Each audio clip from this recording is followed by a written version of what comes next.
Okay, 10 o'clock, so I guess we'll get going here. Steve is out today, so I'm going to be both the host and presenter. My apologies for having to listen to me for a couple hours, but we'll try to keep it short and sweet. We're not too bad here. Let's see. Let me share a screen.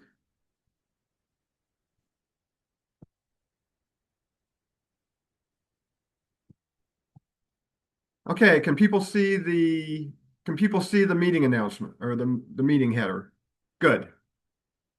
Trying something with virtual desktops today since I'm on a laptop. So, welcome to the April 2026 meeting of the Seattle Robotics Society. Hang on, close this silly thing. There we go. Please mute your microphone unless you're actively sharing. If your cameras are on, we'll be able to see you. Please feel free to do that. You can ask questions in the Zoom chat, make comments, post links, and so forth. That will all be saved and posted with the video. Just a reminder not to share any proprietary information requiring post-video edits. If you tell us anything that you're going to have to kill us over, we're not going to be happy about that. Our video is being provided by Zoom. It's pretty much our standard little meeting schedule. So we will dive in. Just a note, we are going to do the Tech Ed video today. So we'll have about a 10 or 15 minutes, I think is the one Steve set up for us this time. The SRS Discord server is live. I haven't been there lately, but I've noticed a bunch of people chatting on it. So thank you folks for people who are participating in that. For folks not participating in that yet, it is available. Yeah, you just hit the community link on the homepage and off you go.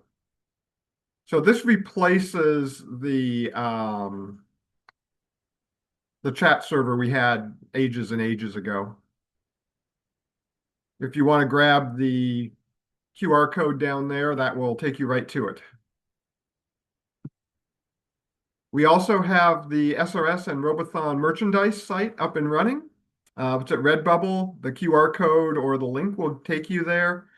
In addition to doing t-shirts and so forth like we've done before, we also have hats, mugs, bags, cell phone covers, notebooks, mouse pads. If there's something folks want and don't see it, let us know. We can probably put it up there. There's a whole bunch of stuff like that kind of didn't make any sense, like throw pillows, shower curtains, cooking aprons. If you really want one of those, let us know and we can do it. If you have some artwork that you're interested in, also it's actually pretty easy for us to add. So it's much more flexible, and of course, all the funds go to help run the club.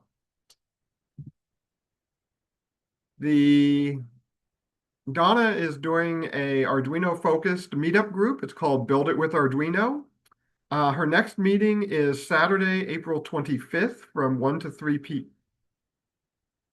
p.m. Double check on the website. I think this slide didn't get updated. I think she moved it to 7 to 9 p.m., but I'm not sure. Folks are really interested. We can go check that out. But anyway, she's doing a Build It with Arduino group. And yeah, it's a kind of a little more focused, hands-on meeting group. For local oh, go ahead. Lloyd, you're right. It is 7 to 9 p.m. on April 23rd. Thank you. Okay, I'll have to ping Steve and get him to update his slide. Let's see. Local makerspaces. If you visit the SRS page and select resources, makerspaces, that will give you a whole list of different makerspaces around the Puget Sound area. And open discussion topics. So Steve wanted me, let's see, what's the next slide? Okay. I'm going to do these two slides backwards. So I'm presenting today on free static analysis tools. Folks may note that May 16th, June 20th, July 18th, there's open presentation slots. If you would like to present, feel free to let Steve know. He's looking for presenters. If we don't happen to have a presenter, we do have a whole list of open discussion topics we can put in there. So in addition to presenting, if you want to host or moderate one of these discussions, feel free to let Steve know that as well. Um, you don't need to do, if you want to just moderate one of these, it's pretty much, you don't need to do much. Just come in and have an interest and kind of coordinate people talking a bit. So it's another way to kind of get your feet wet with presenting if you don't want to do a full presentation. Let's see. Yep, solicit presenters. Yes, Steve really wanted me to solicit presenters. So, again, if anybody wants to present, please let Steve know. Today we're going to be talking about free C++ static analysis tools. So we'll get to that probably about 11-ish or so. The Robothon group is still meeting. Our next event is going to be August 22nd. We're going to do something a little different this year. We're trying to mix it up again. We are going to be cooperating with War. So the venue will be the Punk Rock Flea Market in Seattle. We'll be hosting only indoor events for this one, so a little change from what we're doing with what we've done with Robothon in the past. But we'll do Build Challenge 1 and 2, Line Maze, Line Following, Mini Sumo, Autonomous Only, Pup Can Challenge, and then War will be going on to the side, so they'll have the combat robotics as well. Here's a little picture of the venue. And this is downtown Seattle. If folks happen to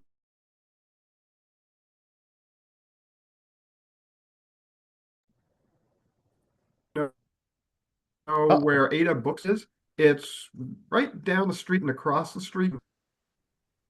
You're cutting out, Lloyd.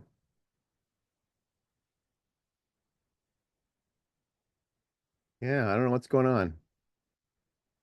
Is anyone else hearing Yep. me? Yeah, you're cutting out, Lloyd.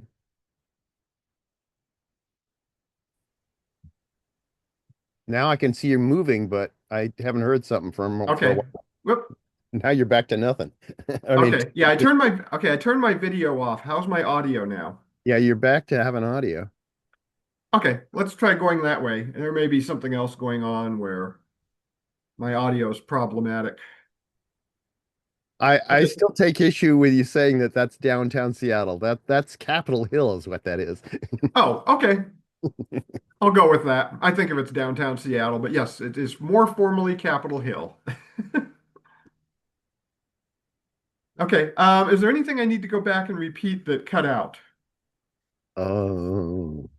Just a You quick were note. just about to talk about you said something about where it is. You were saying it was near a bookstore. Yes. So this is near Ada Books, which is in Capitol Hill area as well. So I believe Ada Books is just up the street a little bit and across the street.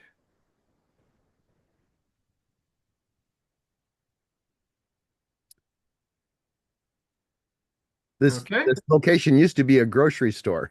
Yes, it did.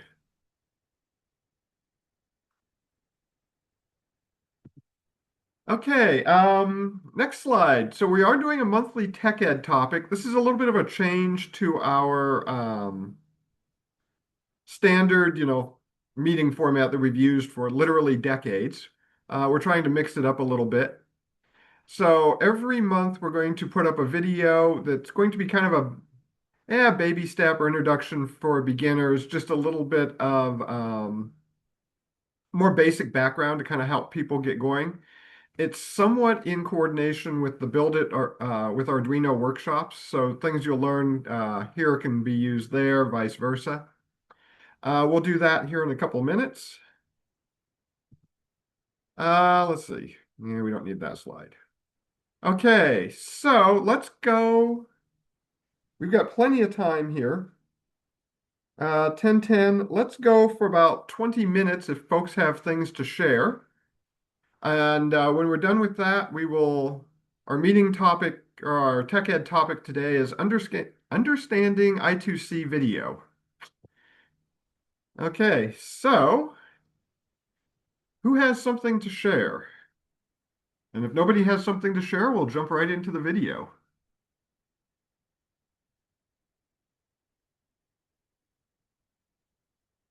Oh, I come had a on, fun guys. experience working with Gemini to generate some inverse kinematic code, Oh, yeah, and go for it. was amazed at how well that went and how not complicated it ended up being, especially given that it was in a weird environment. I just wanted to say, if you haven't tried coding with Gemini Pro, um, and if you ever get the wild hair to build a robot arm, um, the IK isn't as hard as it used to be. Put it that way. That's all I wanted to share. Oh, that's cool. So you were doing this online with a paid Gemini subscription, is that correct? Actually, a free Gemini Oh, okay. subscription. That's You sweet. get it. Well, I mean, assuming that you have a Google account, and I do pay them. Oh, what is it like, $5 a month or something? I have the first step up from a free plan, which is mostly because of the amount of like pictures that I have on their Mm-hmm. photo thing. Um, and so with that, you get like, I don't know what it is, so many questions. They don't really tell you how many questions you get with Gemini Pro, but you do get Yeah. some and you don't pay for it. And then if you do pay for it, it's like, I think it's $20 a month for the next level up. And then there's another level above that. But I generally just try to keep my questions to a minimum. And I use there's three different levels. You can use fast, thinking, and pro. And I tend to just use like fast, or just do a search in AI mode if I just need an answer to a question that I'm sure it knows, like, I don't know, syntax, or like, Yeah. what's the best way to do this in that language, that sort of thing. And then I move up to thinking, and then when things aren't working or when it's struggling, then I'll, hit it at pro.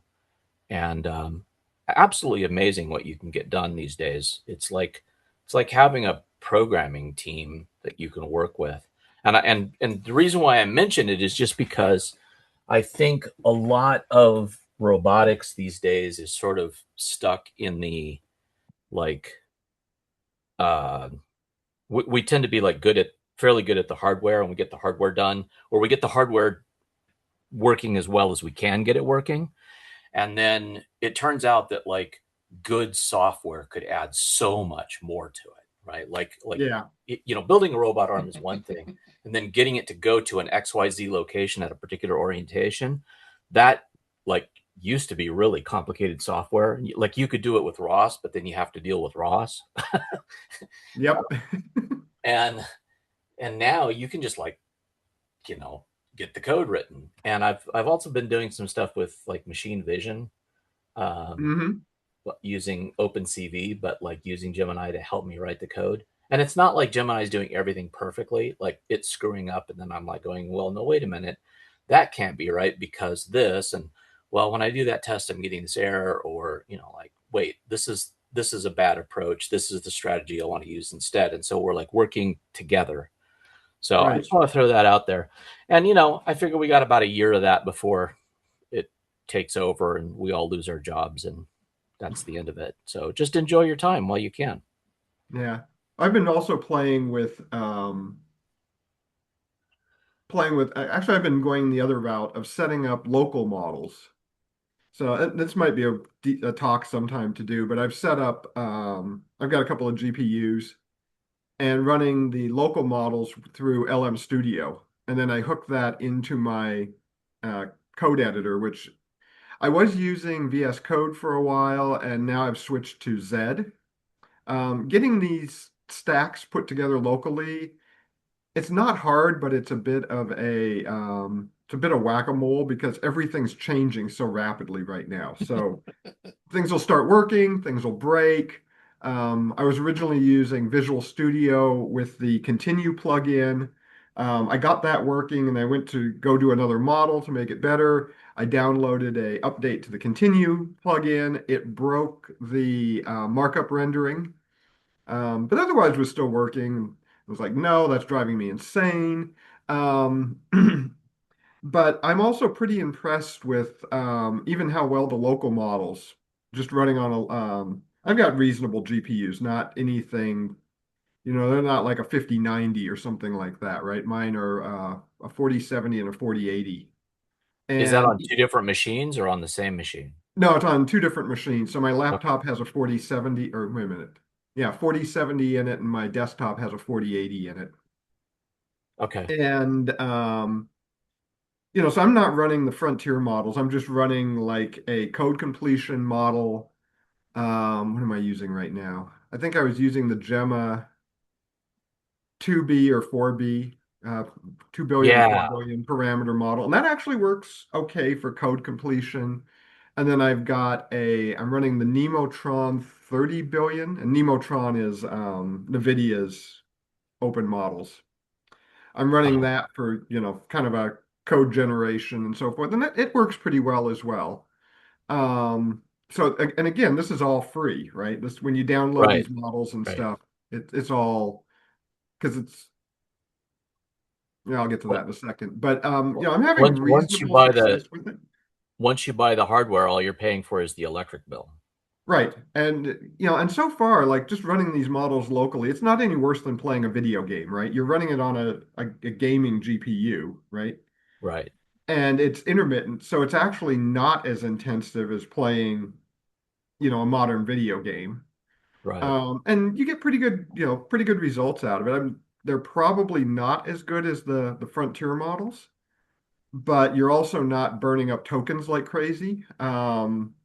So I've thought about doing that for like I said before when I sometimes use the fast and the thinking model, like I could Mhm. probably do that locally, Yeah, although all my hardware right now is really old.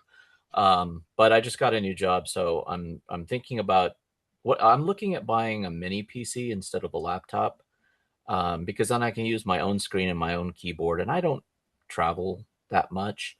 And I right. noticed that there's a couple of them that have these external GPU ports on them, and you can Hmm. get an external GPU rack and then put up to, I think, 3 or 4 GPUs inside the rack, which of course is crazy money to have that many GPU Yeah, parts. But the point is that it gives you the ability to expand and to, like as the prices continue to change and the older hardware starts to fall off in price, yep, um, it's amazing to me the amount of compute that you can buy because the cost of it drops so fast as soon as it's not the greatest and most fantastic. exactly. Right? There's all these gamers who want to get rid of their old GPU because Yep. something new just came out, right? So the used market is actually pretty good. So I So would, that's what I'm thinking about doing. yeah, before you dive down to that, so this is one thing that I'm kind of doing the same thing. I'm actually going to build my laptop, I think at this point into a local agent, right? And I'm Uh-huh. also looking at getting some dedicated hardware. It turns out this is a little counterintuitive. Well, it's different from what we've been taught. It turns out massive GPU resources are not the real problem when you start running some of these models. It turns It's out the RAM, right? In the it's the GPU. memory. Yeah. Yeah. And Yeah. and going one step further, the memory architecture appears to be much more impactful than just having, bulk GPU capability. So what a lot of people are doing is they're buying the Mac Minis or the Mac Studios, which, this is an Apple product. It will not run CUDA. So if you're running, for my workloads, I want to be able to run CUDA at some point directly. So it Okay. won't work for me. But if you're just trying to run local models with a lot of, with good throughput, right? Having a unified memory architecture seems to be what I'm hearing is kind of the key. And Apple laptops and Apple computers have that right now. So you can get, they're still spendy, right? They're, two to I think the Mac Studio I was looking at was like 8 grand. It's like, no. Um, but that was a fully loaded Mac Studio with, the biggest GPU and 256 gigs of RAM and, all that. Um, but it seems like having this, and I haven't experimented with it yet. I don't have, funding to just go out and buy these things just to try. But this is like what you're hearing from people. But this is what I'm hearing from people, and kind of as I'm researching things, what's showing is having a unified memory architecture seems to be the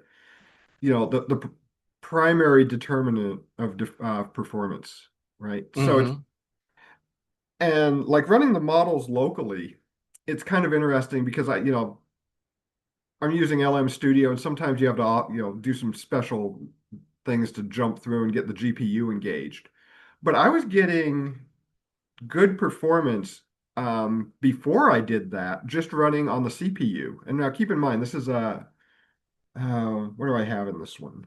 It's an i7 something or other, but it's, a modern processor, 32 thread, 16 core um, How much processor. RAM? 96 gigs on my laptop. So Well, you there do you need, go. yeah, you do need a good chunk of RAM. Yeah. And just for reference, by the way, that 96 gigs of RAM will not let me run the largest context windows, right? So Right. I can Right. get a context window up to about 16,000 tokens, Right. and which is actually reasonably small. Right. Um, and that seems to be capping out on the GPU RAM, right? Or the VRAM to the GPU seems to be the limit there. So having the shared or unified memory architecture seems to really be what unlocks this. Cool. Yeah, I'll have to.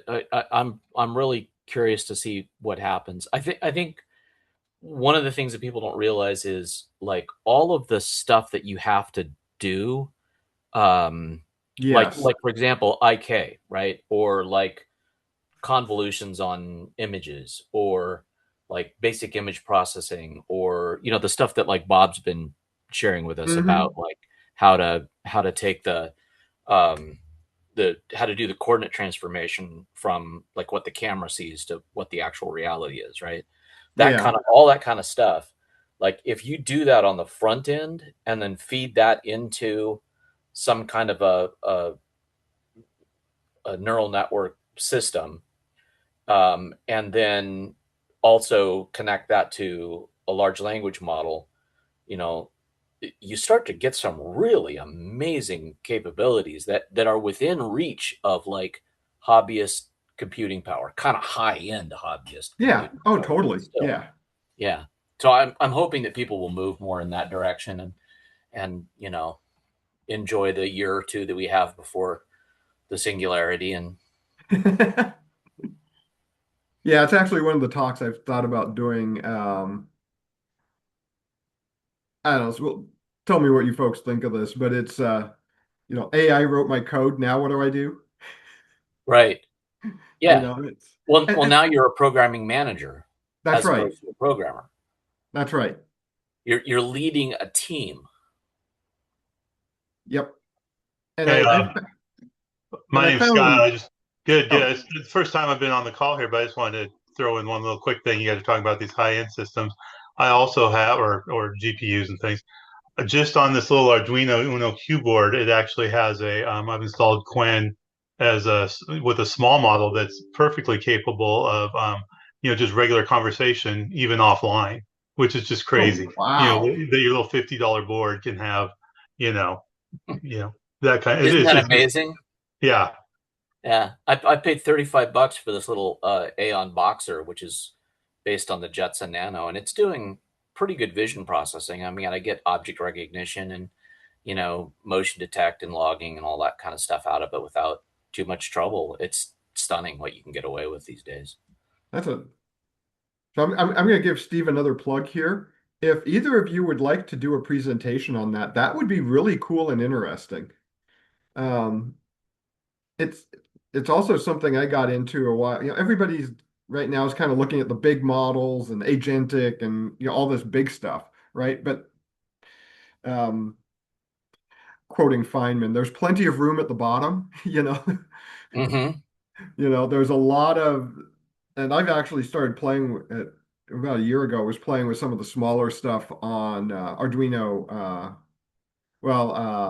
Pi Picos, Raspberry Pi Picos, and things like that. And it's like, there's stuff you can do there, right? And it's interesting stuff. Mm-hmm. Mm-hmm. 100%. One of the projects that I've been wanting to work on is I don't know if you guys are aware of jerk limited motion, which I think anybody involved in robotics should like take a look at that. It's really interesting calculating if you do motion from jerks as opposed to motion from acceleration, like you take it up one more level. Okay, Um, yeah, and by jerk you literally mean the second yeah. derivative of So position, right? Okay, position, and then the derivative of position is velocity, and the derivative of velocity is acceleration. The derivative of acceleration is jerk, right? right. So Sorry, so that third derivative. it's the change in acceleration over time. Hmm. So it's kind of like that thing where you're balancing a broom upside down on the tip of your finger and you're moving the bottom back and forth in order to keep the top vertical, or to keep the top maybe at a particular position. It's that sort of complexity, right? So you in order to do a motion like from point A to point B, you have to like jerk the acceleration up, and then the acceleration brings the velocity up, and then the velocity changes the position, and now you're going like faster and faster. So now you have to level off the jerk so that your acceleration continues. Oh, but wait a minute. Now you want the acceleration to stop increasing. So now you have to negative jerk in order to get the acceleration to stabilize out. And now your acceleration is going up. That's your standard trapezoidal thing on acceleration. You now need to get the acceleration to come back down to zero again. So now your velocity is going up, and that's the standard trapezoidal motion plan with the velocity, right? And now you have to jerk it twice again to get the velocity to come to zero, or to get the change of velocity to come to zero, so that you're now just transitioning to the new location. And then here's the really tricky part: is you have to calculate when to start doing all of the jerks in order to get it to come to a stop at the exact right point, right? That Hmm. calculation, it turns out, is pretty much freaking impossible. It's really, really hard. And there's a library called oh good grief, I had it in my head 2 seconds ago. See, I thought of it and then I didn't say it.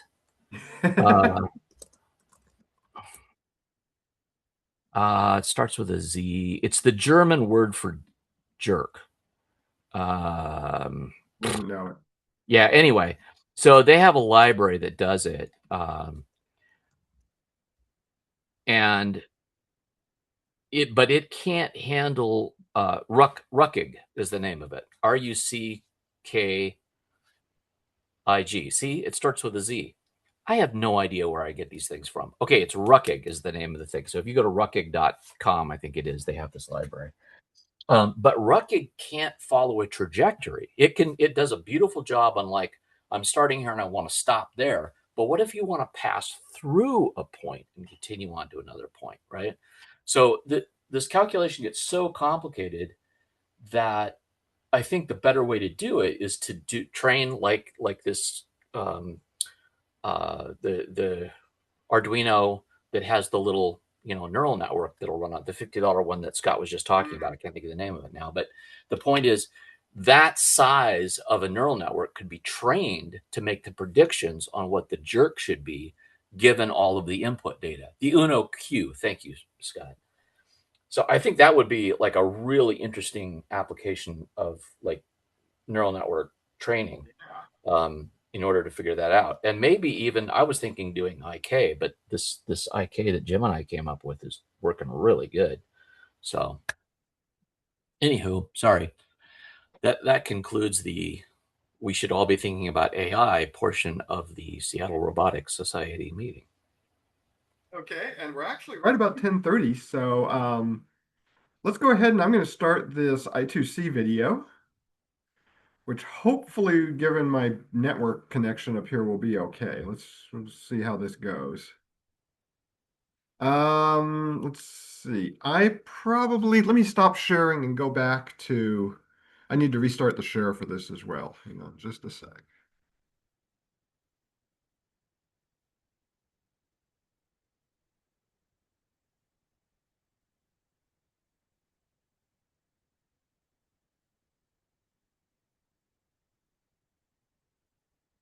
Share and share sound. Pause for video. Okay. See how this works.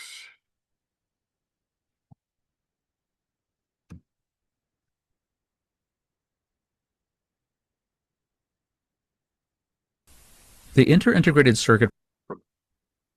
Take it back to the start. Hello, and welcome to this presentation. Okay, can folks see and hear that okay? Yeah, looks okay. Okay, we'll go for it then. Understanding I2C.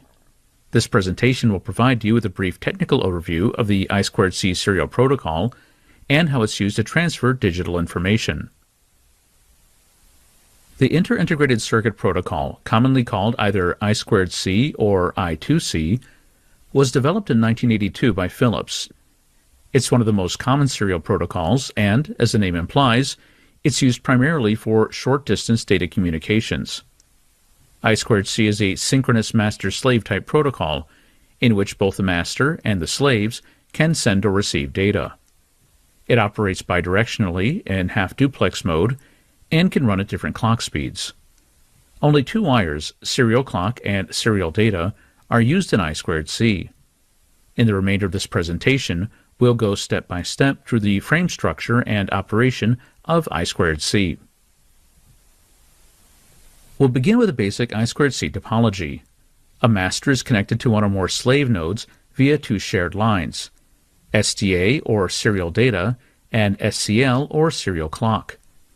These two lines are each connected to a voltage, VCC or VDD, by a single pull-up resistor. We'll explain the role of these resistors later in this presentation.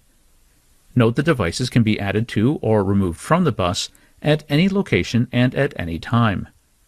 I2C nodes exchange data over this shared bus in the form of frames. Let's take a high-level look at I2C frames. An I2C master claims the bus by means of a so-called start condition. It then sends the address of the slave that it wishes to communicate with, as well as an indication as to whether it wishes to read data from or write data to the slave. The slave acknowledges its presence and its readiness, after which the data is transmitted and acknowledged. The communication is terminated by means of a stop condition. Let's now go back through this frame and explain each of these fields in more detail. In I2C, the idle state of both lines, SDA and SCL, is high. The start condition occurs when a node first pulls SDA low and then pulls SCL low. Pulling these lines down in this order is used to claim the bus, and the node that claims the bus is now the master. This procedure prevents other nodes from taking control of the bus, and thereby reduces the risk of contention, that is, two nodes trying to claim or use the bus at the same time. Once a node has seized the bus, that node also begins sending the clock signal that's used by both the master and the slave. Immediately following the start condition is the slave address, which is used to specify which node the master wants to communicate with. Each node on an I2C bus must have a unique, fixed address. These are normally 7 bits long, with the most significant bit first. I2C also supports 10-bit addresses, but these are uncommon. Addresses may be hard-coded for each device, but in many cases the address is partially configurable using external address lines or jumpers. For example, addresses for this board can be partially configured using 3 jumpers.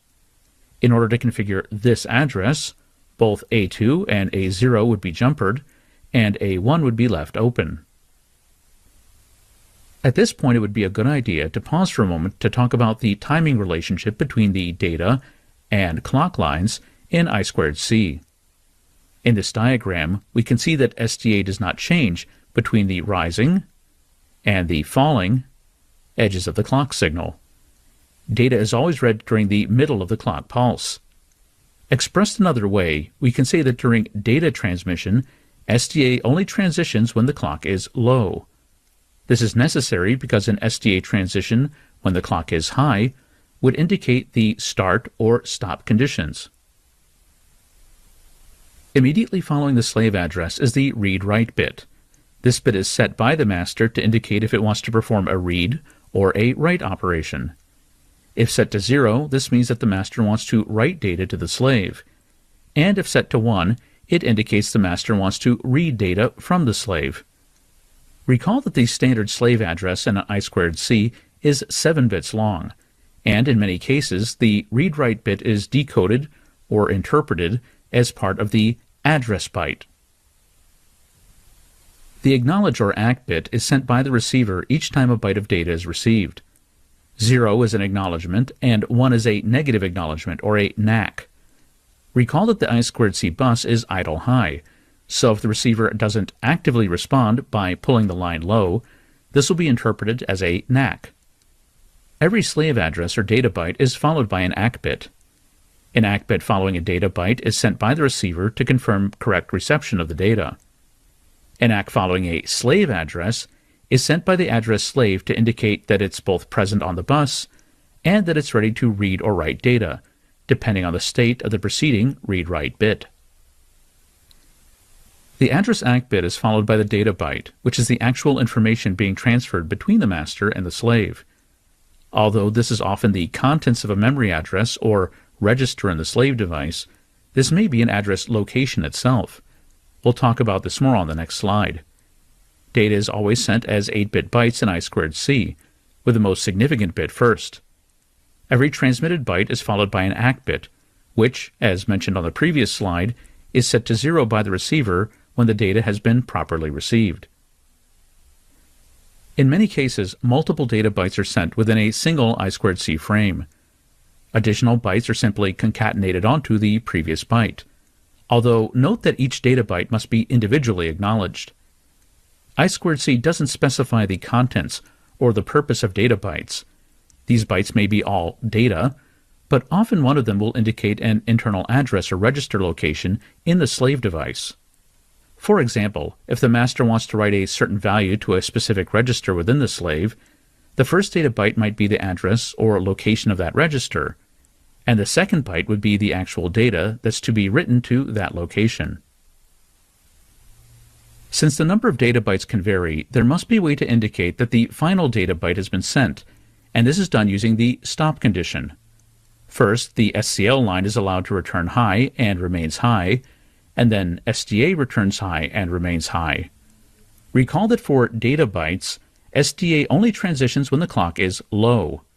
If SDA transitions when the clock is high, this unambiguously indicates the stop condition. After the stop condition, the bus becomes idle.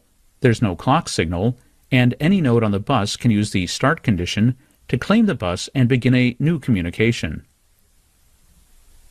Let's now come back to the role of the pull-up resistors in I2C. As we know, SDA and SCL are both normally high, and this is because each of these lines is connected to a voltage via a so-called pull-up resistor. Note that there's only one resistor per line, not per device. Each I2C device contains logic that can open and close a drain. When the drain is closed, the line, SDA or SCL, is pulled low because it's now connected to ground. When logic causes the drain to be open, the line goes high because it's connected to voltage. Remember that in I2C, the idle state of the lines is high, and therefore you may sometimes hear I2C referred to as an open drain system. Pulling an I2C line down to ground is usually much faster than pulling that line back up to idle voltage. The time required to pull a line back up is a function of both the capacitance of the bus as well as the values of the pull-up resistors. The value used for the pull-up resistors represents a compromise. Higher resistance increases the time needed to pull up the line, and this in turn limits the maximum bus speed. Lower pull-up resistance values decrease pull-up time and allow faster communications, but they also require higher power. Typical I2C pull-up resistor values are in the range of about 1 kiloohm to about 10 kiloohms. The values of the pull-up resistors are one of the factors that limit the maximum bus speed. I2C can operate at various bus speeds, often referred to as modes, and this table shows the maximum speeds that are achievable for each mode. Hardware is categorized as supporting one or more of these modes, meaning that the device can, theoretically, achieve the corresponding speed. But in many cases, bus speed is limited by other factors, such as the ones mentioned in the previous slide. The last two modes achieve higher speeds by modifying standard I2C behavior. High-speed mode devices are backwards compatible to the lower speed modes, but can temporarily switch the bus to a high-speed mode by transmitting a special sequence. Ultra-fast mode is unidirectional, that is, it's write-only, and also makes modifications to the standard I2C protocol and frames. Let's end with a brief summary. I2C is widely used for exchanging data over short distances using two wires, serial data and serial clock. In I2C, a master seizes control of a shared bus and then reads or writes data in the form of a frame containing the target slave address and one or more bytes of data. Each of these data bytes is individually acknowledged, and a special start and stop sequence is used to mark the beginning and end of a frame. Pull-up resistors and an open drain are used to create the high I2C idle state. Devices can be categorized by their maximum supported speed, but the practical data rate on an I2C bus is also a function of the pull-up resistors and overall bus capacitance. This concludes our presentation, Understanding I2C. If you'd like to learn more about serial protocols or solutions for analyzing and decoding serial protocols, please see the links in the video description. Thanks for watching. Okay, and there we have it. Did that play okay for everybody? Yep. Cool. Okay, let me stop sharing again real quick.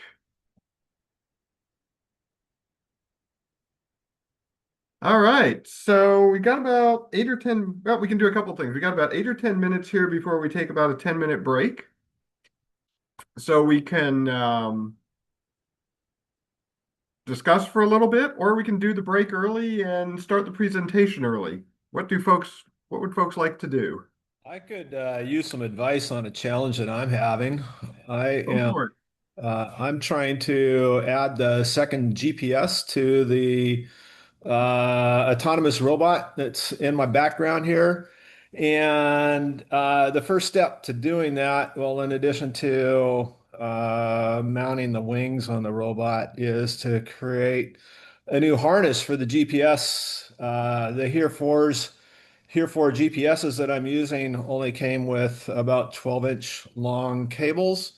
And to get the separation that I need about 30-inch long cables on each one. So I'm trying to create a new harness. I'd like to share my screen here if I can. Let's see here. Maybe.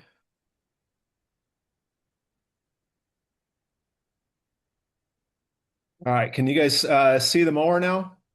Yep. Okay, so now if I can, I'm challenged here.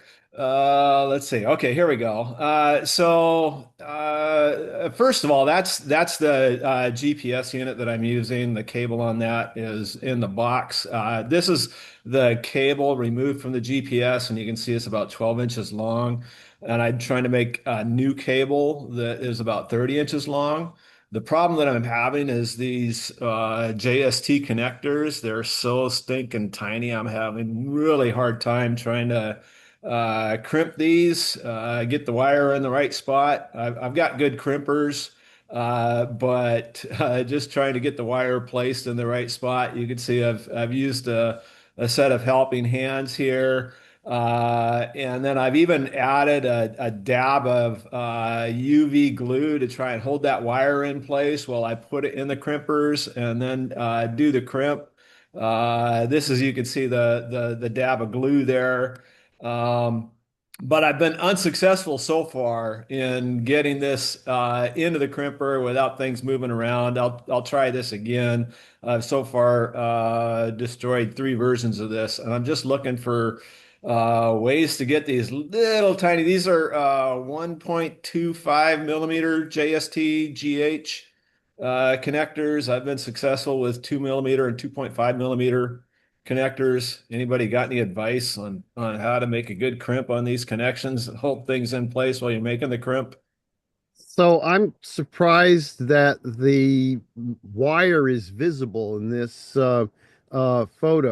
Uh, I would have thought the wire would be closer to the far side of the metal there.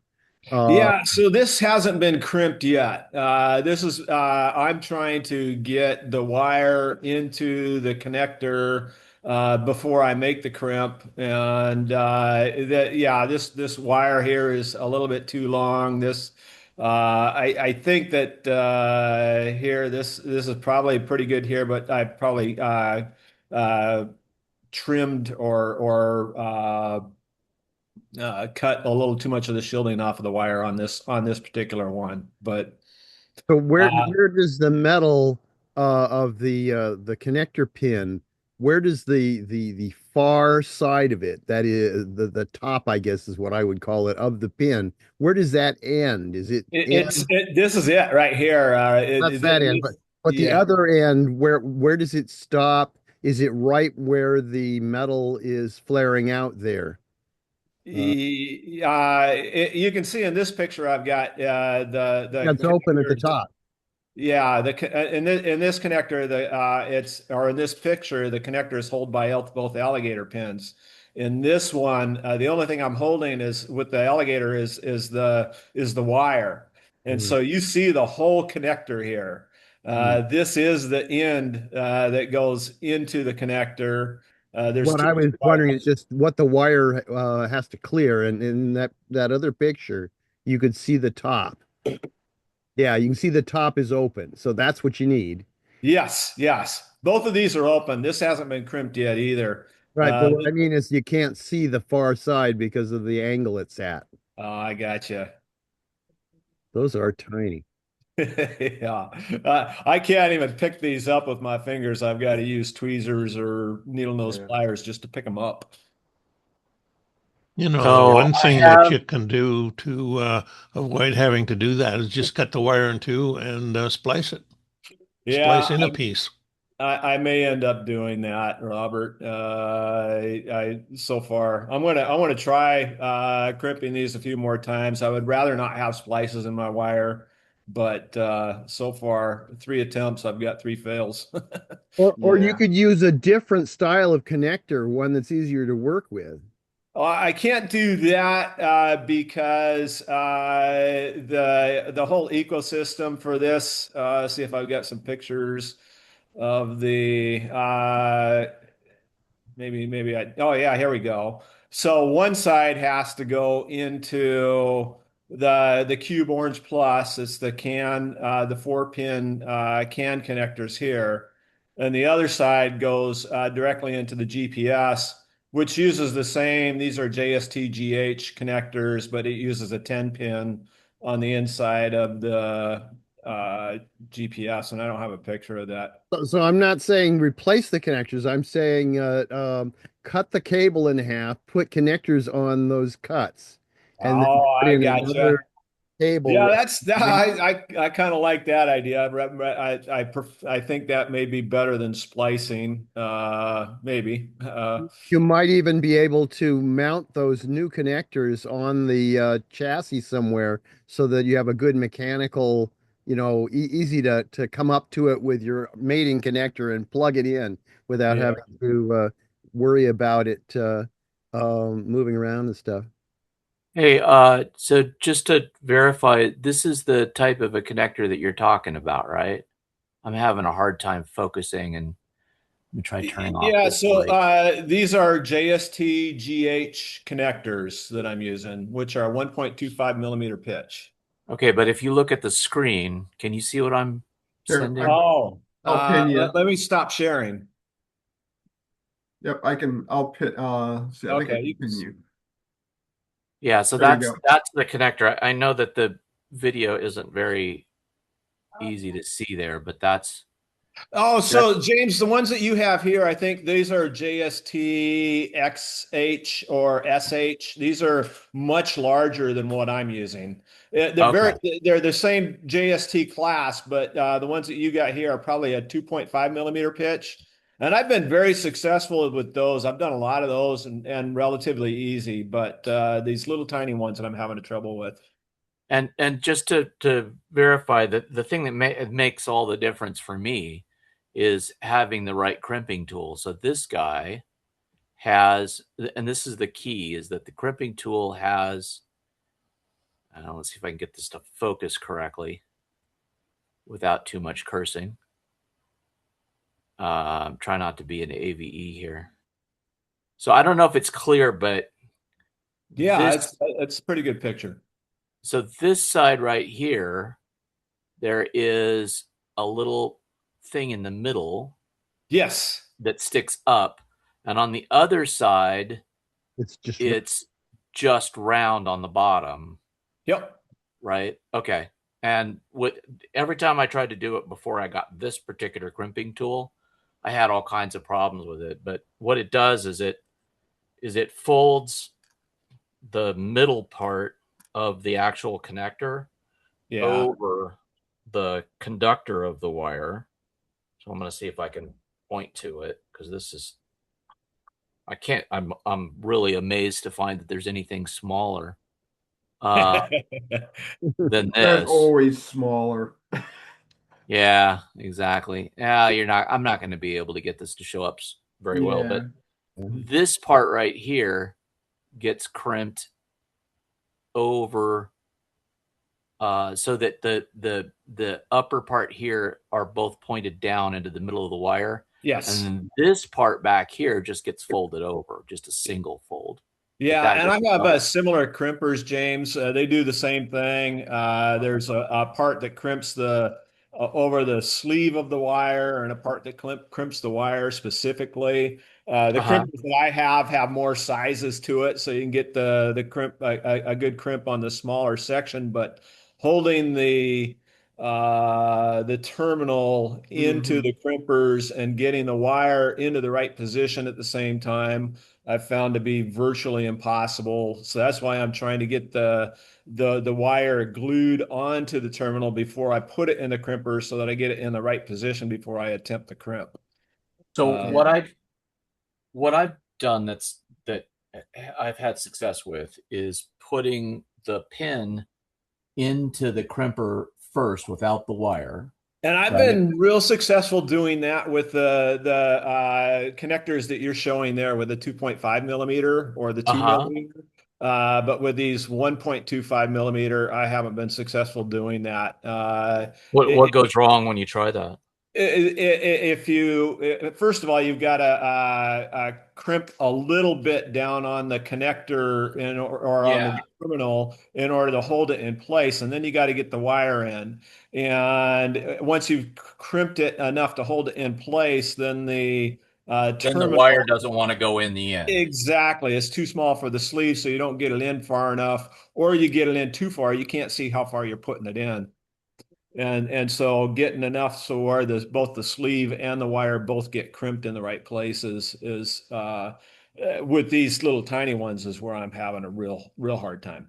I'm wondering if your wire size is too large for that connector. It looks like So these connectors are supposed to be compatible. I'm using 26 gauge. I started out using 26 gauge with silicone sleeves, but the silicone was too thick, so that I've just transitioned to whatever these are, which is PTG or something. I don't know. It's not silicone, but it's a smaller sleeve. But still, I'm You, still not successful. you know what I would do, Craig, is I would give up on getting the insulation into the crimp connector, and I would just strip it longer and only feed the conductor in to the pin while it's in the crimp tool. and then just Yeah. crimp down on it at that point. Don't worry, because at this point, the thing is so tiny that whatever mechanical stability you get from grabbing the insulation is pretty negligible anyway. So I would just give up on getting the insulation, and you should be able to get it into the crimper, get it partially crimped, get the conductor into it, and then finish crimping it. That was one of my failed attempts with the silicone. I might try it again with this PTG. With the silicone, I wasn't able to get the terminal far enough into the terminal housing. But with the PTG, I might be able to do that. So I'll give that a shot. Okay, well, with that, we're right about time. Let's go for a 5-minute break. Get a timer going here, and then we'll come back and do the main presentation. Sure. Let's see. Share a screen again.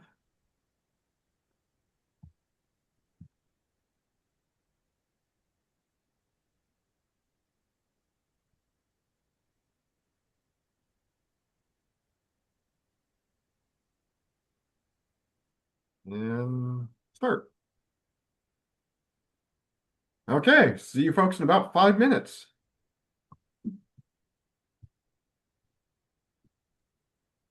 Melissa, to answer your question, yes, that is a modification to commercially available RC mower. And I'm just trying to add autonomous capability to it.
Okay.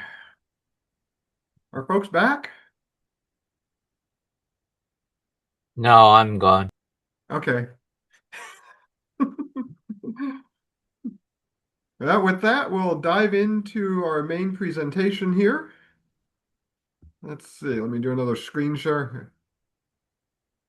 And I need to do these this time.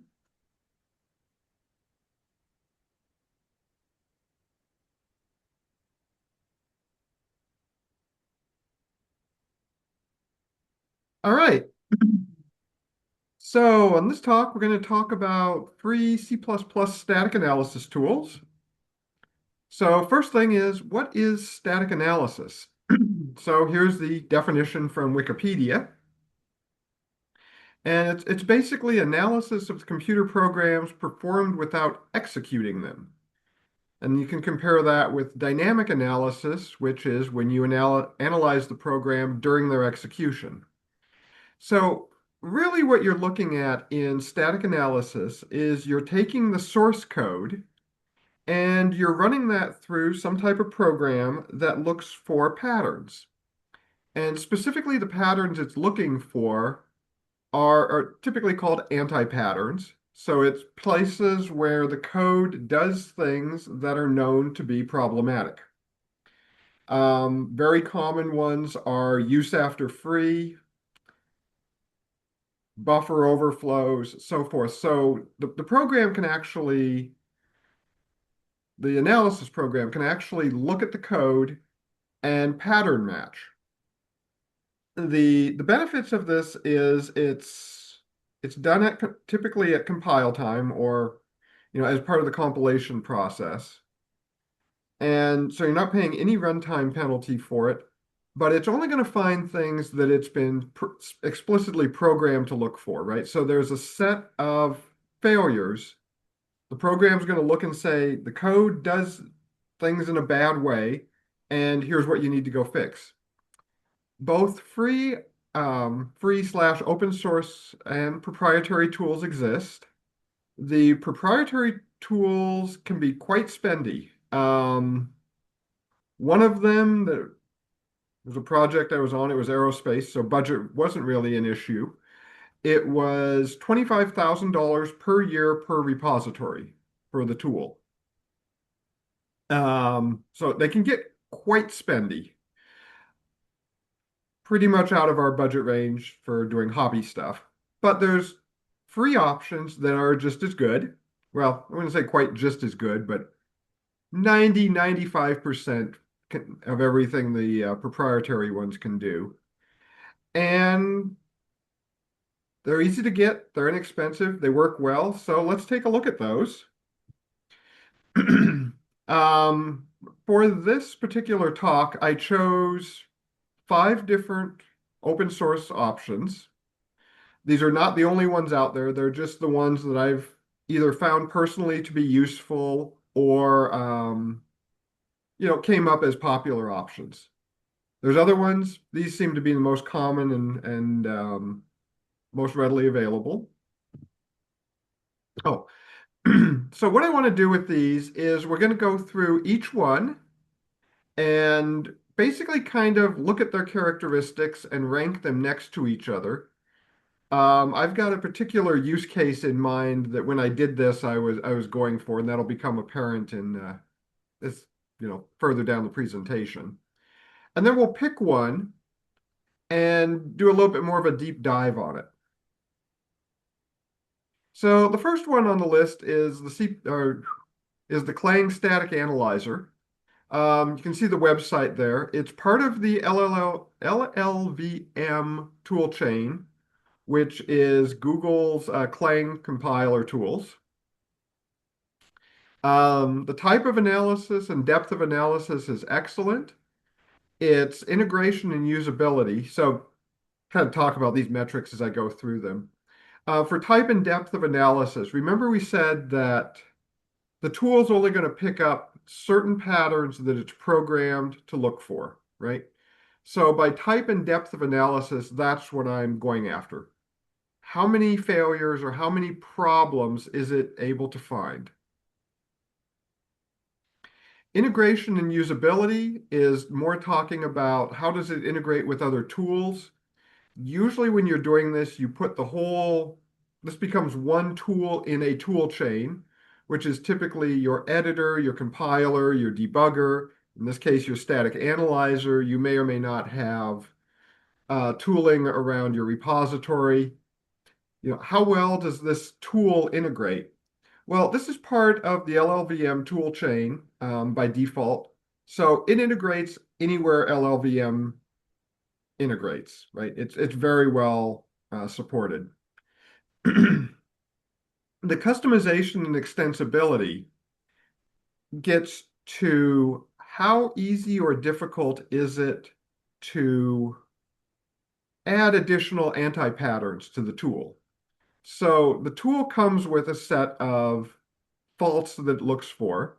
Oh, and by the way, if somebody has a question, speak up on the microphone I'm running on my laptop right now, so I cannot actually see hands raised and so forth. So just open your mic and say, hey, Lloyd, I got a question on X. Sorry, I should have mentioned that. Anyway, the customization extensibility speaks to how easy is it to add more patterns. So if you're working with a group of people or a professional team, for instance, it's really common to say, here's our coding guidelines, and then have your static analyzer enforce those guidelines. When you do that, you want to be able to extend or customize the tool, right? And so how easy is it to do that? Performance, pretty straightforward. How fast or slow is it? So most of these are written in some type of compiled language. One of them we'll look at is not. Most of them are pretty quick. License is just literally that. What's the license? And that tells you what you can and cannot do with it. Everything we're going to look at is pretty much open source. And then just some notes. So every particular tool we're going to look at will follow this same pattern. And this one I note that it's part of the Clang and LLVM toolchain. So that's the Clang static analyzer. I've used this one in the past. I've used it in professional context. It's quite good. Well, it's one thing I want to say about performance on all of these. So when I say it's fast, that is relative to other analyzers. Depending on the size of your code base and what you've got turned on, this can actually take as long or longer than your compiler to do an analysis. So take fast in that context. It's a relative term, not necessarily saying this is going to be instantaneous, but it's as fast or faster than other analyzers. Next one we want to look at is CPP check. As some of these have a premium or proprietary option, CPP check is one of those. So there's a free version, which is listed on the open source line, and there's a premium version. Don't remember quite off the top of my head. If folks are interested, we could go look at what you get for the premium version. It's usually more support or more analysis. The type and depth of analysis is excellent. In this case, they actually give you a list of checks. We could go look at that if folks want to. The integration is excellent. It's a plugin for many common IDEs. One thing that makes CPP check unique is it supports non-standard syntax. So you notice I've highlighted that. Essentially, these static analyzers, depending on how they work, they, in one form or another, kind of try to compile your code. They don't look at it as straight syntax. It's much easier to do the analysis in what's called an abstract syntax tree. And that's a starting step of how the compiler actually works. In the case of Clang, it actually does compile it and then looks at the syntax tree. But if you've got non-standard syntax, and where you're going to run into this is embedded microcontrollers or CUDA, where there's extensions placed into the C++ language for one reason or another, that will often trip up a static analyzer. When it attempts to compile, it's going to say, I have no idea what this is, and stop. CPP check specifically supports these non-standard syntax items. Customization extensibility is excellent. This one actually supports Python-based add-on scripts. So if you happen to be into Python, it's really easy to tweak the analysis or add to the analysis. Despite being Python, it's quite fast. License is GPL3. Oh, and here's the part I forgot. The premium version supports MISRA and certified coding standards. So another nice thing about this one is if you're working, if you're going to, like, for instance, deploy this at work, you can start for free and prove some value. And then if you've got to go against an actual coding standard or certification standard, such as MISRA, which is automotive, you can then say, hey, we're using this, we're finding value. Here's the large fee. Would you mind paying that so we can get the cool version? Okay, that's CPP check. CPP lint. This has been around for ages. This is probably the oldest one I'm aware of. The website, the depth of analysis is limited. It does appear to be style focused. Integration is command line only. It's not super customizable. It's likely slow. It's written in Python. This one is actually backed by Google, and it seems to have kind of gone out of being maintained, right? Doesn't have a website beyond the the GitHub repository, and it's no longer maintained. I actually do see this one used fairly frequently in some cases. People talk about it. So that's why it was included. OC lint. This is I think this is another one. Let's see.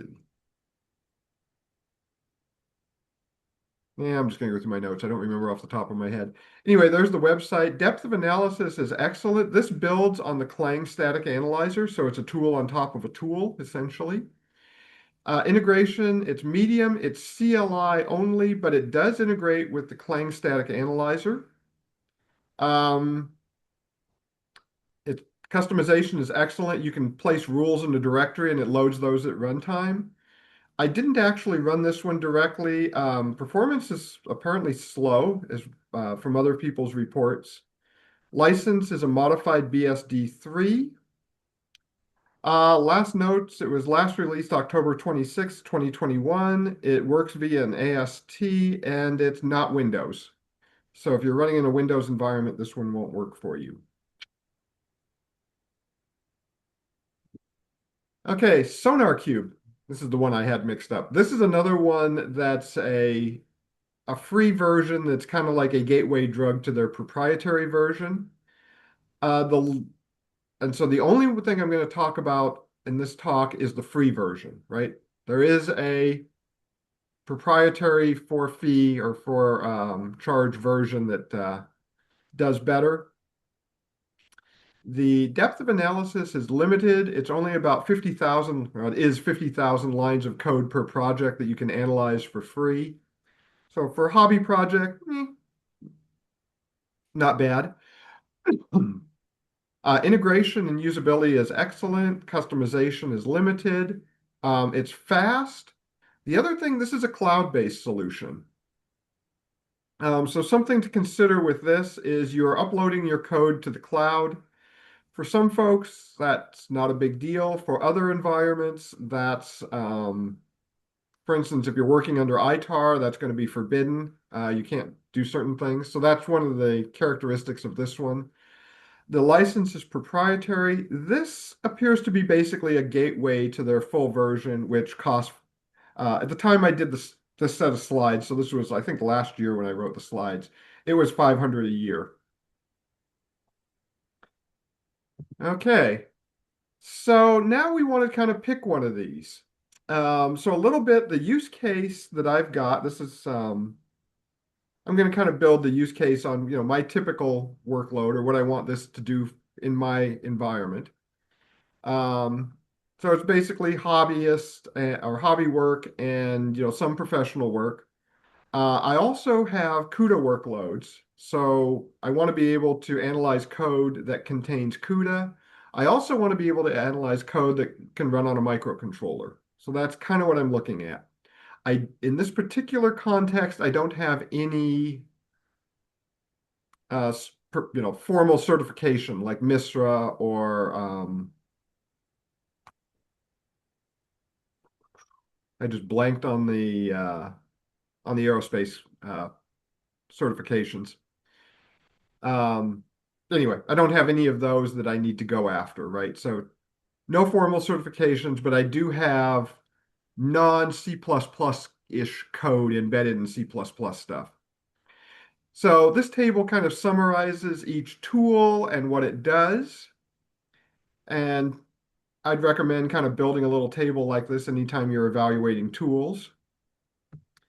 Oh, there we go. And I also want the performance to be fast, right? As far as integration, command line is good enough for me.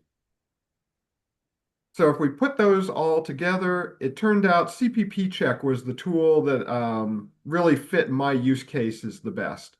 One thing to notice, and I noted it here, I don't think I noted it back. If I did need to go after MISRA, you can do it with an add-on to CPP check. So let's look at how do we install CPP check. So Windows, Linux, and Mac are supported. The website documents all of this. I'm going to be working in Linux for this. You might notice at the prompt, I'm also using Pop! OS. So for folks that are a little deeper into that, Pop! OS is System 76's customized Ubuntu image, and it's built on Debian. So that's how I'm going to install it. The command is sudo apt install cpp check. And then you can just run it and say version. I happen to install version 2.7 when I did this set of slides. Running it. So folks might remember some time ago I did simple CUDA. There was a talk on that. It was basically how to take a simple CUDA loop or a simple loop, for loop, and turn it into a parallel execution in CUDA code. This was a simple C++ code base that incorporated CUDA. For folks that don't know, CUDA is the language that you program NVIDIA GPUs with. It's an extension on top of C++, and it tweaks the syntax. So basically, you just run CPP check without any parameters. That will give you some very good command lines and help. The manual is also pretty good on this. That's one of my criteria is I want documentation to be good for any tool I use. And you can see down below, I just ran it.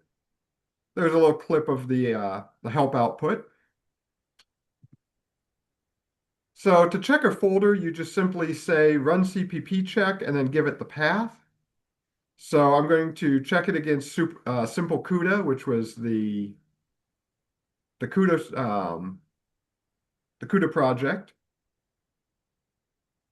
And you can see it says checking gpu.cpp. The little inset is the actual run. So I just go into simple CUDA and say check this directory, cpp check dot. That's how you do that in Linux world.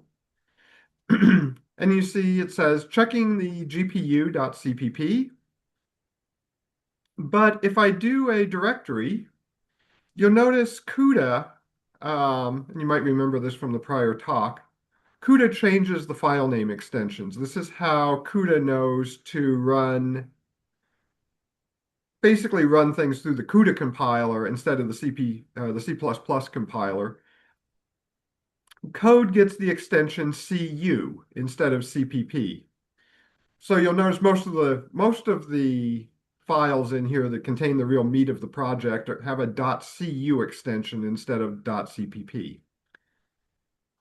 So the first thing we need to do is tell it, hey, check these two.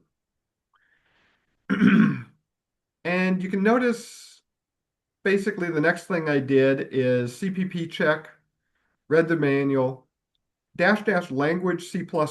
So tell it to check the C++ language. By default, it does C. I want it to do or utilize the C++ 20 standard. So -- stood equals C++ 20. That's necessary for CUDA and I think a couple of the other constructs I had in there. And now instead of just giving it the directory, you can give it the specific list of files. So star.cpp and star.cu. And you'll see this time, it actually checked everything that I wanted it to, the C++ file and the CUDA file. So good, got that working. Next step, basically you want it to, you can tell it, which checks do you want it to make, right?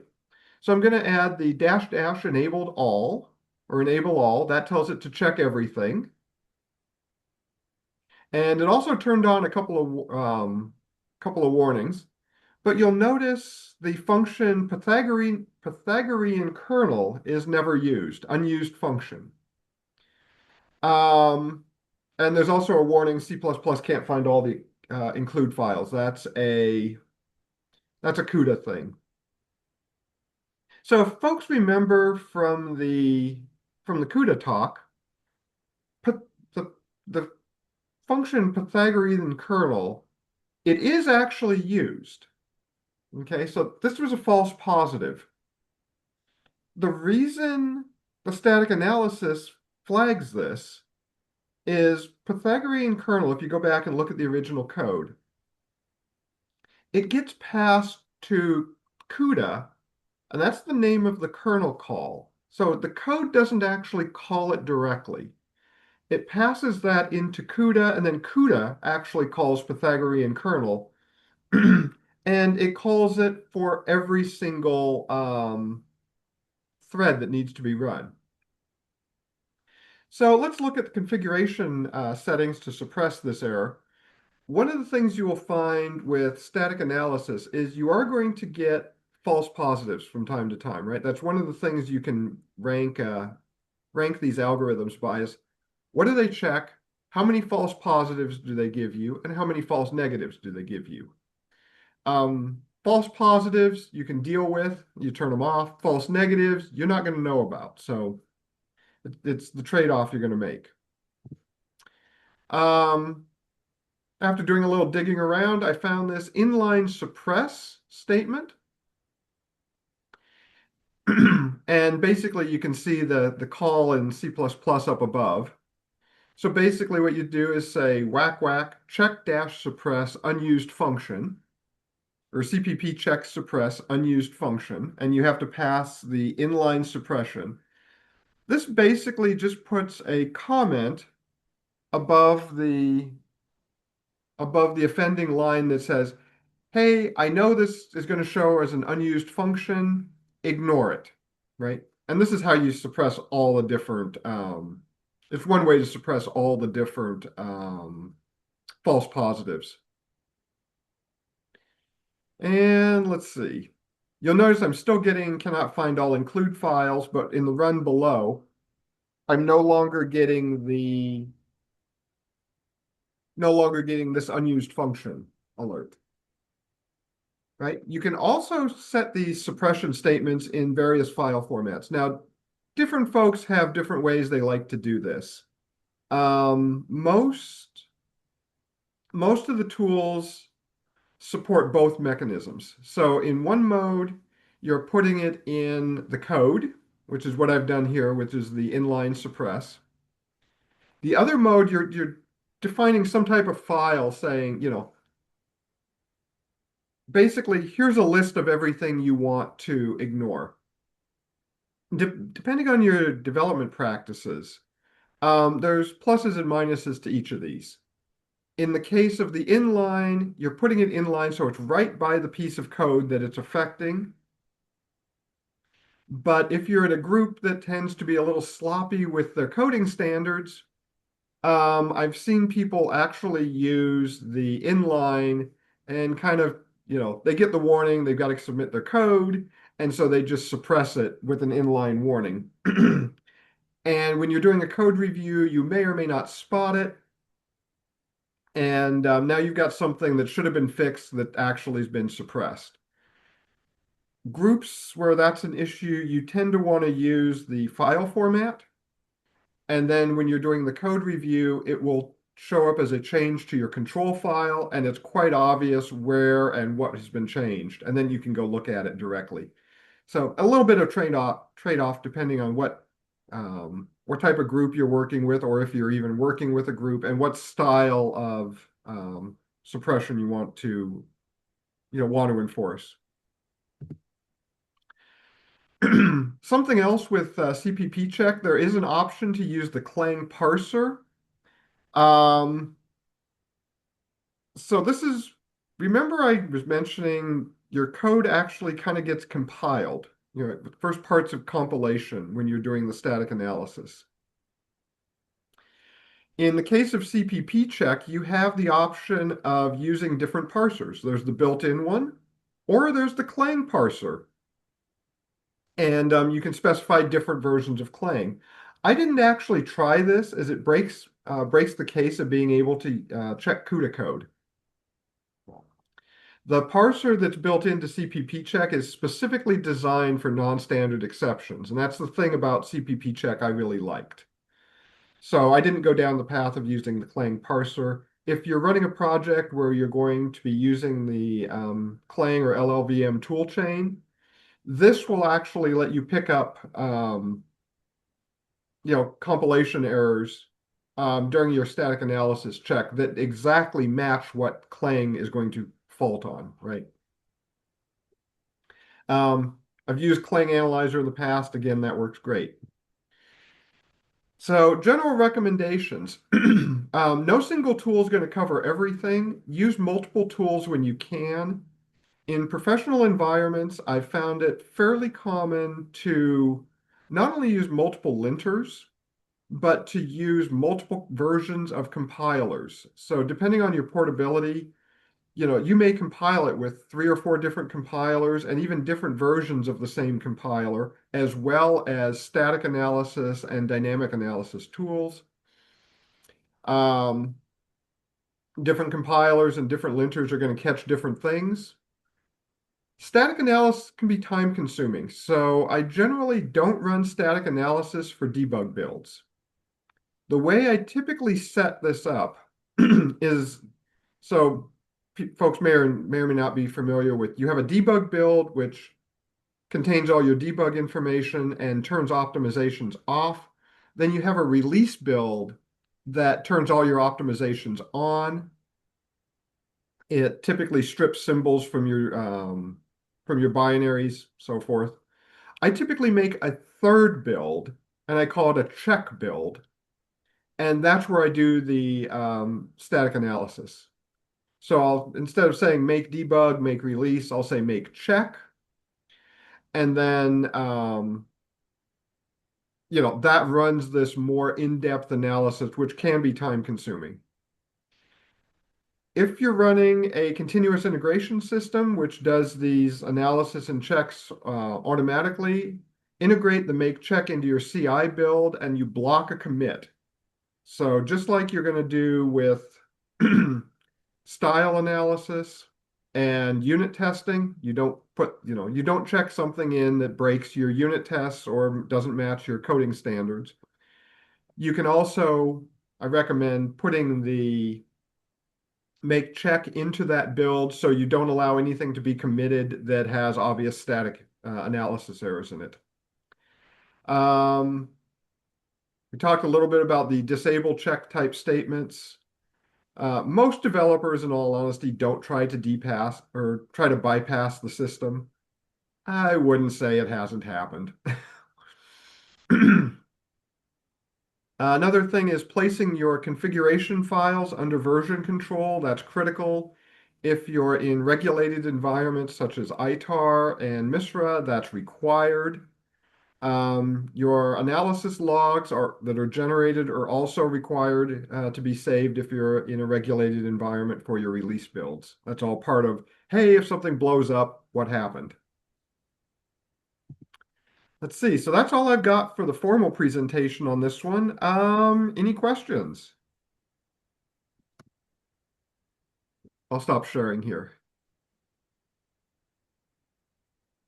I love that you did the live demo in slides. That was very smart. So a little truth in advertising. So a lot of these I do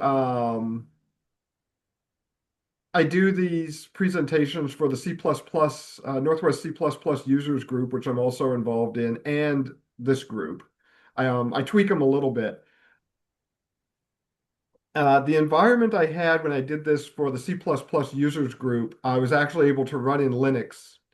This one I've got to run in Windows.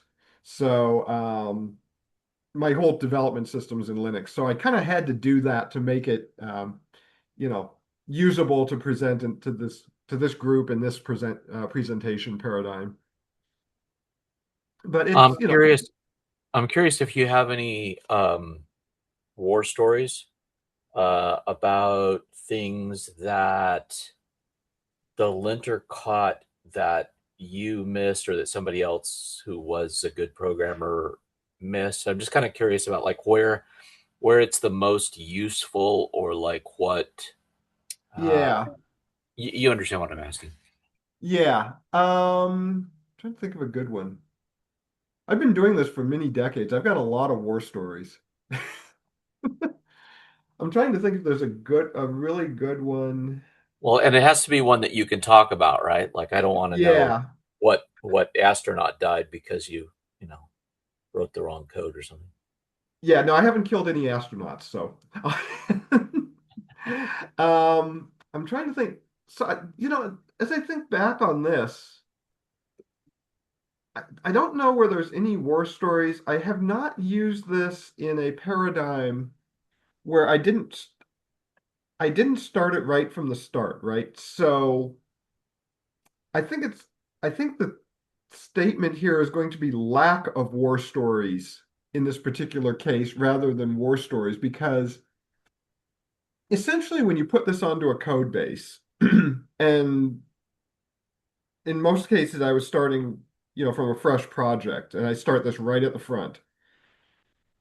It's more that you don't have the nightmare scenarios, right? We were running and all of a sudden this thing blew up and we had we had no idea where it came from. When you're running the static analysis tools, and this is true of any of the more formal software engineering tools, when you start them early and when you have them, properly set up on your project, the project just goes easier. So it's the lack of war stories that actually stands out, right? Yeah, but hasn't there been a time when you were writing some code, you're thinking about how to solve a problem, you go, "Oh, I know, I'll do ABC." And then you run it through the linter and the linter goes, "Hey, Oh, that happens. Yeah, that happens all the time. Yeah, like that's a constant thing." Yeah. yeah, that's a constant thing. But the thing is, when you're running the linter, it's so a typical one. Well, let's go back this way. I'll talk about one where I was not using the linter, where the linter would have really helped. Mm. So it was a project, it was in a video game environment, and we were doing string comparisons, right? And I don't remember, this was probably about 10 years ago. I don't remember exactly the paradigm, but what I had was a case where it was basically kind of a use after free type of thing, or I was allocating the wrong size, and it was kind of convoluted as to exactly what was happening. It was inside of a loop, and I was walking down a set of strings. This was in C++, and I was allocating or mallocing the size of the little string thing that I needed to analyze. I'd put it in there, I'd analyze it, then I'd free it. And I had a case where I was jumping around in the loop like with a continue or something. And every once in a while, it would blow up with a memory fault, right? Where I'd overrun this was in a debug mode, so checking was on, I'd hit the null, it would dereference the null pointer, and I'd get a kernel fault. Mhm. The problem was this was intermittent. And it would only Oh, yeah. happen once in a while. I'm going to add one more caveat to the mix. This was on Linux, and that actually turned out to be critically important. What happens? So Windows and Linux have different memory allocation strategies. Linux has what's called a small string optimization. And the way it allocates memory from its pool or its heap is if you're doing a small string, it will attempt to use a memory block over and over and over. And small Mhm. string, I think, was less than 16 characters. What was happening in this particular loop when the allocation was improper? Most of the time, this small string optimization was saving it. It would use a block of memory that happened to already be initialized from a prior iteration to something that was good enough, right? And occasionally it would get a larger string where it would have to reallocate. The only Mhm. time it failed was when the larger string and the change in iteration, I don't remember exactly how this loop was set up. It, it would only fault when those two had a particular pattern. This made it a nightmare to debug. In other words, I've got an intermittent failure that's a memory issue that's data dependent, right? Data pattern dependent. Right. Um, and I was new enough to Linux, I didn't fully understand the small string optimization yet. Matter of fact, it was this issue that made me understand the small string optimization in nauseating detail. This took me several days to pin down what was going on, right? And of course, it was under a timeline when things are due, and it was, not fun. Yeah. And Had and I you're run, lucky that it was intermittent and not very that's intermittent. correct. I was lucky in the sense that I could at least reproduce it in my development environment maybe 1 out of 10 or 1 out of 20 times, right? It wasn't one of these things that only reproduced like out of 100 or 1 out of 1,000 times. Had I had static analysis, the code never would have compiled, right? I never would have even been able to run this when I found what the error was. Static analysis would have said, "Hey, you've got your allocations and deallocations don't match up. What the heck are you doing? You're not even going to build this thing, right?" Um, so That's nice you to have. say again? So that's really nice to have. Yeah. Um, this talk It's is on it's C++. it's like a I like to think of it, it's like having a good horse. Yeah, Like if you're riding the horse and you tell it to go in a particular direction and the horse goes, dude, the ground is not stable in that direction. I'm not going to go that way, right? As right. opposed to uh, like driving a car or a motorcycle or something, where like it'll go in that direction and off the cliff you go, right? So Yep. it's nice. Yeah. And this is something I found that's interesting because a lot of developers really don't like adding this extra tooling into their project.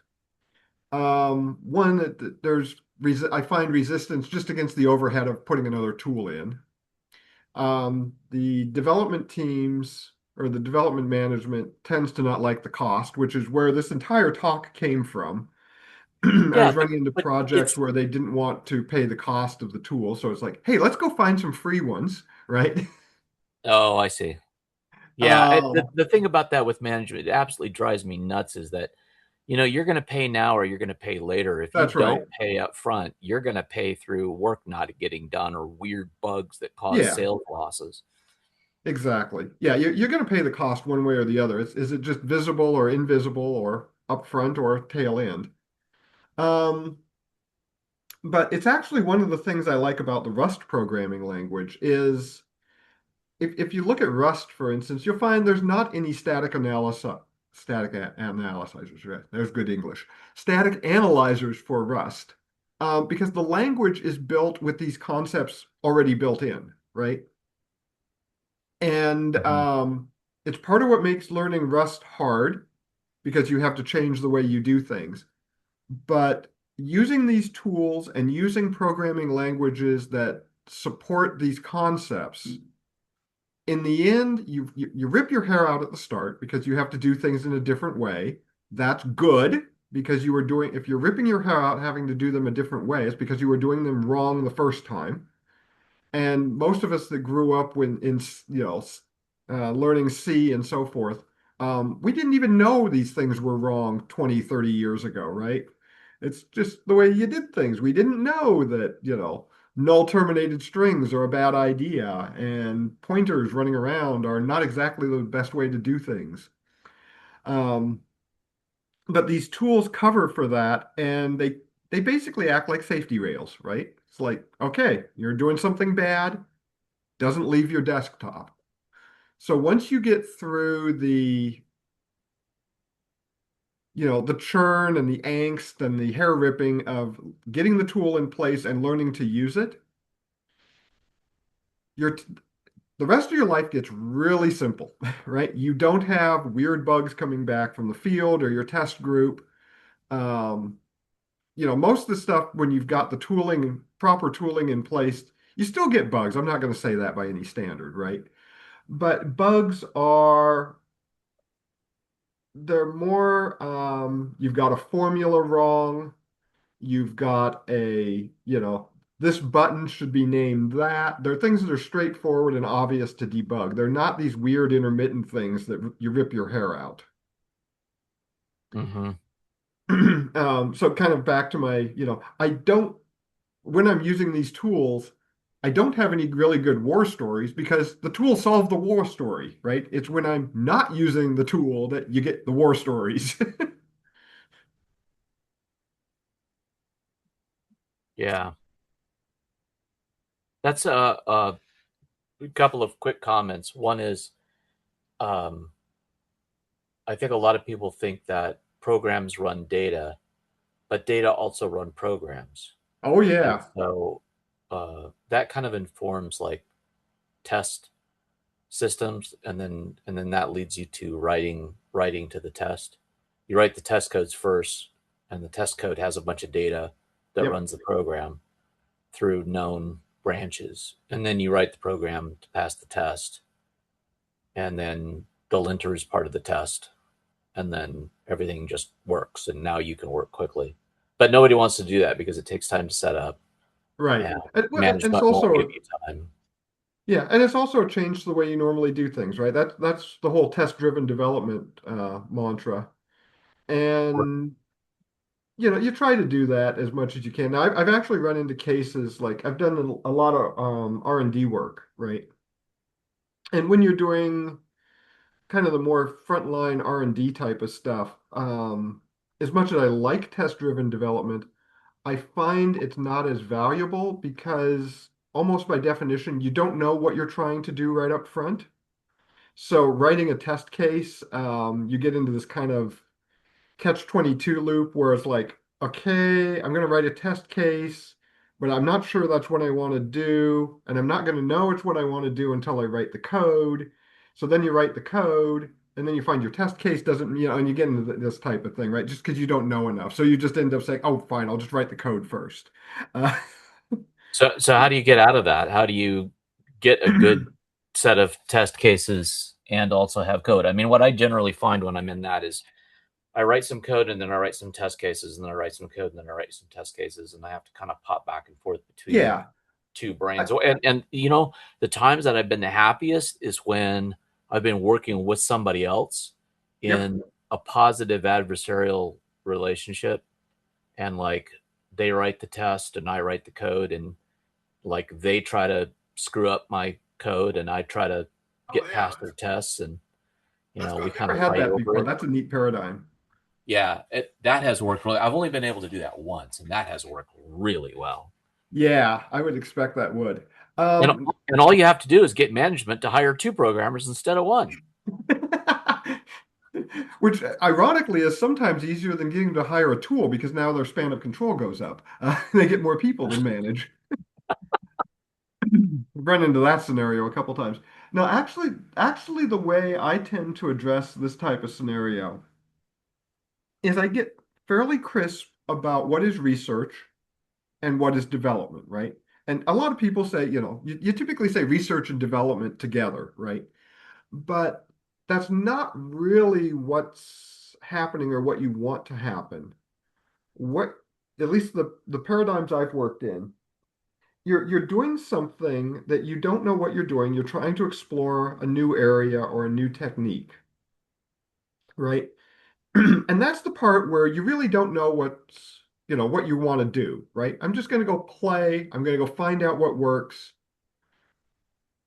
Sandbox that, right? It's this activity or this piece of code that I'm working on is a little proof of concept thing. It's over to the side. Um, Depending on what I'm doing, I may or may not even put it in a code repository, right? It depends on how sloppy I'm being and how quick and dirty I want to be.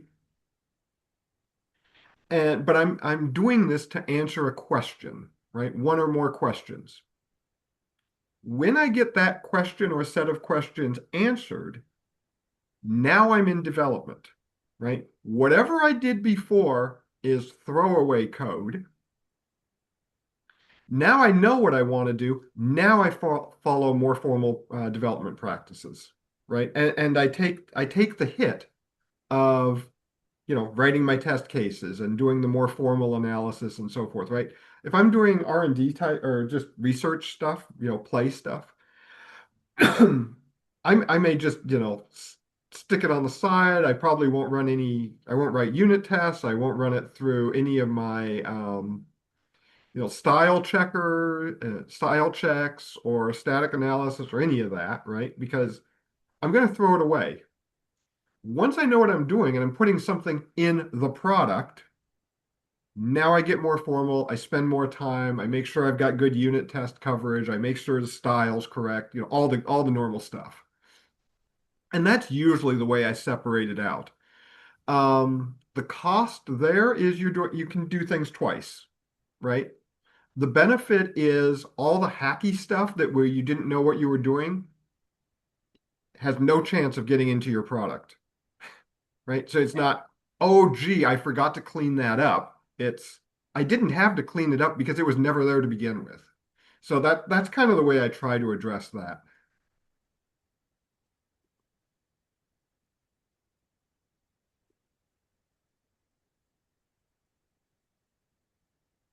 Okay. Other questions, comments? We got about 10 minutes, but I'm okay wrapping up early. The other thing is if folks want to hang around and chat, you're perfectly welcome to do so. I can hand I'll stop the recording obviously, but I can hand the host function off to somebody if they want to, and we can go from there.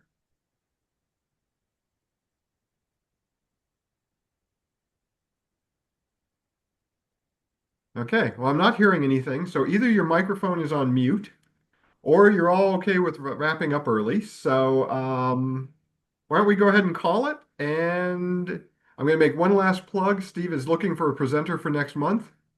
So if you happen to have a topic you would like to present on, feel free to let Steve know. Good talk. Thanks for Yeah. sharing that with us, Lloyd. You Yep. guys take Thanks, care. folks. Okay. See you next month.